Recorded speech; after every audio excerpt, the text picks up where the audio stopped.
வணக்கம். இது தகவல் தடம். இன்னைக்கு ரத சப்தமி. ரத சப்தமினா என்ன? எதற்காக இந்த நாளை கொண்டாடுறாங்க? மகாபாரதத்தின் பீஷ்மருக்கும் ரத சப்தமிக்கும் என்ன சம்பந்தம்?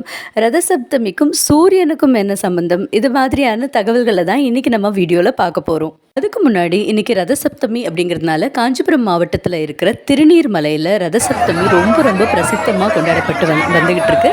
அதை தான் நீங்கள் இந்த வீடியோவில் பார்க்குறீங்க. 108 திவ்ய ஸ்தலங்களில் ஒன்றான திருநீர்மலையில் இன்னைக்கு ரத சப்தமி ரொம்ப பிரசித்தமாக கொண்டாடப்பட்டுக்கிட்டு இருக்கு. கிட்டத்தட்ட நூற்றுக்கணக்கான மக்கள் வந்து 7 வகையான தேரை பார்க்கறதுக்காக நிற்கிறாங்க. காஞ்சிபுரம் மாவட்டத்தை சேர்ந்தவங்களா இருந்தீங்கன்னா சாயந்தரத்துக்குள்ள ஒரு தேராவது பார்த்துட்டு போங்க.